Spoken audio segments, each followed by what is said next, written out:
Bismillahirrahmanirrahim. Assalamu alaikum, my viewers and my students. Today our topic is about the molecule. Molecule. A molecule is the smallest particle of an element or a compound that can exist independently and shows all the properties of that elements or a compound. Maybe a monatomic molecule such as helium or neon. Helium, which is represented by He, or neon, which is represented by Ne. These are monoatomic molecules. Okay. Now, two more atoms can also be present in a molecule. For example, water, hydrogen gas, and glucose. We write here the example of water. In the water, there is two hydrogen and one oxygen atom present, and both of these combine with each other and they make a molecule of water. Okay, the two atoms of hydrogen comes together, एक दूसरे से मिलते हैं और उनके मिलने से water जो है वो बनता है. इसी तरह अगर हम हाइड्रोजन की एग्जांपल लें, हाइड्रोजन जो है अकेला एक एटम एग्जिस्ट नहीं कर सकता, हमेशा H2 की फॉर्म में जो है एग्जिस्ट करता है. This is hydrogen. ओके, हम कह सकते हैं कि हाइड्रोजन के जब दो एटम जो हैं आके आपस में कंबाइन होते हैं, उनके कंबाइन होने से जो है एक हाइड्रोजन का मॉलिक्यूल जो है वो बनता है. इसी तरह अगर हम एग्जांपल लें ग्लूकोज, ग्लूकोज जो है ये आपने इसको पढ़ा होगा कि ग्लूकोज है, इसका फॉर्मूला होता है C6H12O6.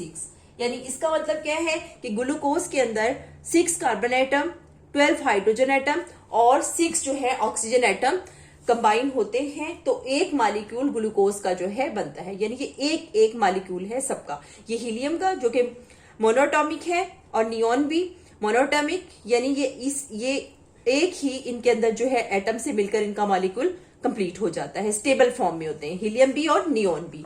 असल में मॉलिक्यूल का बनना ही ये होता है कि एटम जो है वो इंडिपेंडेंटली एग्जिस्ट नहीं कर सकता. एक सिंगल एटम वो हमेशा डाई एटॉमिक फॉर्म में या ट्राई में या कितने भी ज्यादा एटम जो है आपस में मिलते हैं और उनके मिलने से एक मॉलिक्यूल जो है वो बनता है. इसी तरह जो मॉलिक्यूल है, अगर हम और मॉलिक्यूल्स के बनने की एग्जांपल लें, जैसे कि ऑक्सीजन की, तो आपको पता चलेगा ऑक्सीजन के अंदर 2 जो है एटम जो है वो पाए जाते. ऑक्सीजन के 2 एटम अगर कंबाइन हो तो वो ऑक्सीजन का एक O2 जो है वो बनाते हैं. क्या चीज? ऑक्सीजन के 2 एटम्स जब कंबाइन होते हैं तो वो ऑक्सीजन का एक मॉलिक्यूल जो है वो बनाते हैं. ठीक है. इसी तरह ऑक्सीजन की जब हम बात कर लेते हैं तो फिर उसके बाद अगर हम बात करते हैं ऑक्सीजन के बाद नाइट्रोजन, जो नाइट्रोजन है उसके भी हम कहते हैं कि 2 एटम जो हैं जब आपस में कंबाइन होते हैं तो वो कंबाइन होने के बाद एक जो है नाइट्रोजन, 2 एटम जो हैं वो आपस में कंबाइन होके एक ये नाइट्रोजन और एक ये नाइट्रोजन, दोनों नाइट्रोजन के मिलने से 2 एटमों से एक मॉलिक्यूल नाइट्रोजन का जो कि स्टेबल फॉर्म में होता है वो बन जाता है. ऑक्सीजन अगर अकेला हो, जैसे ये ऑक्सीजन है, मैंने 2 ऑक्सीजन के एटम्स को कंबाइन किया है, 2 ऑक्सीजन एटम कंबाइन होके तो एक ऑक्सीजन का बनाया, क्योंकि ये अकेला जो है एटम एग्जिस्ट नहीं कर सकता, किसी भी और एलिमेंट के साथ मिल जाएगा. जैसे ऑक्सीजन ये एक एलिमेंट है, नाइट्रोजन एक एलिमेंट है जो कि प्योर होता है, यानी ये प्योर फॉर्म में पाया जाता है, उसे हम एलिमेंट बोलते हैं. ठीक है जी. ये एलिमेंट जो है नाइट्रोजन का जो कि बना है 2 एटम्स के मिलने से. नाइट्रोजन की बात कर रहे हैं तो इसमें 2 एटम ऑफ नाइट्रोजन एटम पाए जाते हैं. इसी तरह अगर हम बात करें क्लोरीन की, तो क्लोरीन भी Cl2 की फॉर्म में जब हम लिखते हैं तो इसका मतलब है इसके अंदर 2 क्लोरीन के एटम जो है वो पाए जाते हैं और एक क्लोरीन का जो मॉलिक्यूल है वो बनता है. ठीक है जी. इस तरह से अगर हम कहें, ये तो हो गए ना सेम काइंड के जो एटम है वो कंबाइन होते हैं तो एक मॉलिक्यूल बनाते हैं. इस तरह डिफरेंट जो एटम हैं वो भी आपस में कंबाइन होते हैं तो एक मॉलिक्यूल बनाते हैं, जिसकी एक बहुत अच्छी एग्जांपल हमने यहाँ पर वाटर की भी की है. वाटर में आप देख सकते हो कि 2 हाइड्रोजन एटम और एक ऑक्सीजन का एटम जो है पाया जाता है और इस तरह वाटर का एक मॉलिक्यूल बनता है. अगर हम इसके स्ट्रक्चरल फॉर्मूला को ड्रॉ करें तो स्ट्रक्चरल फॉर्मूला इसमें एक जो ऑक्सीजन का एटम होता है वो थोड़ा बड़ा होता है और 2 हाइड्रोजन एटम जो होते हैं उसके साइड्स पे इस तरह होते हैं और इसका स्ट्रक्चरल फॉर्मूला H2O का जो है ये बनता है। इसे हम क्या कहते हैं, H2O का स्ट्रक्चरल फॉर्मूला हो गया। ठीक है जी, हाइड्रोजन और ऑक्सीजन के मिलने से जो वाटर बनता है उसका ये स्ट्रक्चरल फॉर्मूला हो गया पानी का। ओके, इसके अलावा अगर हम बात करें कार्बन डाइऑक्साइड की, तो कार्बन डाइऑक्साइड को अगर हम इसी तरह कार्बन डाइऑक्साइड की बात करें तो कार्बन डाइऑक्साइड में एक कार्बन के साथ 2 ऑक्सीजन एटम अटैच हो जाते हैं, इसका स्ट्रक्चरल फॉर्मूला है। तो इस तरह क्या बन जाता है, ये कार्बन डाइऑक्साइड। ओके, इसी तरह अगर हम बात करते हैं मीथेन, मीथेन जो है उसका मॉलिक्यूलर फॉर्मूला होता है सी, इधर लिख लेती हूं मैं, CH4। मीथेन में 1 कार्बन एटम और जो है 4 हाइड्रोजन एटम होते हैं। इस तरह हम इसको कहते हैं कि हाइड्रोजन एटम, इधर हाइड्रोजन एटम ऐसे, और इस तरह से ये हाइड्रोजन एटम इसके साथ मिलते हैं तो 4 हाइड्रोजन एटम के मिलने से एक जो है ये मीथेन जो है वो बनता है।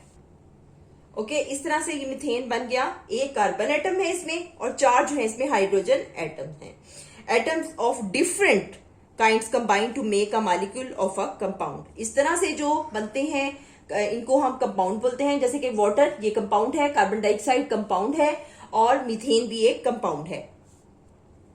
अब ये जो नाइट्रोजन है, ऑक्सीजन है, ये सेम काइंड के हैं तो इनको हम बोलते हैं एलिमेंट्स। इसी तरह ये क्लोरीन, ये भी सेम काइंड है, इसमें एक ही तरह के एटम पाए जाते हैं, ये भी एक एलिमेंट है। But water, carbon dioxide and methane, these are compound. बस ये फर्क है, अगर आप जहन में रखें आपको समझ आ जाएगी। जिसमें एक तरह के एटम पाए जाएंगे, जैसे कि ऑक्सीजन हो गया, नाइट्रोजन हो गया, हाइड्रोजन हो गया, तो हीलियम और नियोन, ये सब क्या है, ये एलिमेंट्स हैं। उसके अलावा ये glucose, methane, water, carbon dioxide, ये क्या है जी, ये है कंपाउंड, जिसके अंदर डिफरेंट एलिमेंट्स जो हैं उनके एटम कंबाइन होते हैं और वो एक नया कंपाउंड बनाते हैं। कंपाउंड क्या हुआ, डिफरेंट एलिमेंट्स का एक मजमुआ, उनका कलेक्शन। ओके, ये था जी हमारा आज का टॉपिक। इसके अलावा जो है अगर आपको एक्टिविटी अगर एक आपकी बुक में भी है जो कि दी गई है, उसमें डिफरेंट जो है जो एटम्स है वो दिखाए गए हैं। जैसे कार्बन टेट्राक्लोराइड की एग्जांपल है जिसमें CCl4 है दिया हुआ। CCl4 जिस तरह के आपकी बुक में ये एक्टिविटी दी हुई है, इसके अंदर कार्बन जो टेट्राक्लोराइड है, कार्बन के साथ 4 क्लोराइड के जो एटम हैं वो अटैच होंगे, क्लोरीन के एटम जो है वो अटैच होंगे, तो ये कार्बन टेट्राक्लोराइड बना। तो इसका मतलब है इसके अंदर टोटल 5 जो है क्या है, 5 इसके अंदर एटम है, एक कार्बन का और 4 जो है क्लोरीन के। इसी तरह ये है सोडियम हाइड्रोक्साइड, इसके अंदर 3 डिफरेंट काइंड के जो है एलिमेंट्स पाए जाते हैं, एक सोडियम का, एक ऑक्सीजन का और एक हाइड्रोजन का। तो इसने क्या बनाया, सोडियम हाइड्रोक्साइड। तो इसके अंदर क्या हो गया कि एक ये सोडियम का, एक ऑक्सीजन का, एक हाइड्रोजन का, तो टोटल कितने हो गए, ये 3 जो है एटम इसके अंदर पाए जाते हैं और वो एक कंपाउंड बना रहे हैं, सोडियम हाइड्रोक्साइड। इसी तरह कैल्शियम कार्बोनेट में Ca एक जो है एलिमेंट है, C कार्बन जो है एक एलिमेंट है, ऑक्सीजन 3 जो लिखा हुआ है ऑक्सीजन के नीचे 3, तो ये ऑक्सीजन है 3। तो इसका मतलब है ये 3 डिफरेंट टाइप के इसके अंदर एलिमेंट पाए जाते हैं, कैल्शियम, एक कार्बन और एक ऑक्सीजन। तो हम कहेंगे कि इसके अंदर एटम्स की तादाद जो है वो टोटल कितनी हो गई, 1 और 1 और ये 3, ये हो गई टोटल जमा करके 5, यानी 5 जो है एटम कैल्शियम कार्बोनेट में हमारे पास पाए जाते हैं। इसी तरह अमोनिया NH3, इसमें अमोनिया का 1 और हाइड्रोजन के 3, तो ये कितने एटम हैं जो एक मॉलिक्यूल बना रहे हैं, किसका, अमोनिया का। कितने हैं इसमें, 4 टोटल एटम पाए जा रहे हैं, 1 नाइट्रोजन और 3 हाइड्रोजन, 4 एटम हैं जी अमोनिया के एक मॉलिक्यूल में। अमोनिया के एक मॉलिक्यूल में 4 जो हैं वो एटम पाए जाते हैं, जिसमें से के 2 डिफरेंट टाइप के, एक नाइट्रोजन और 3 हाइड्रोजन जो है वो शामिल है। आई थिंक मुझे अब लग रहा है कि आपको समझ आ गया होगा कि एलिमेंट क्या चीज है और कंपाउंड क्या चीज है।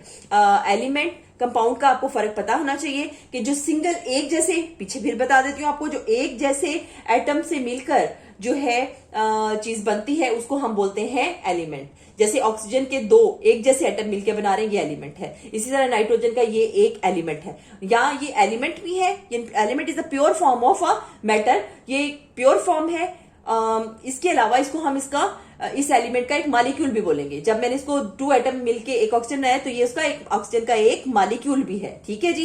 इसी तरह ये नाइट्रोजन का एक मॉलिक्यूल भी है और ये एक एलिमेंट भी है।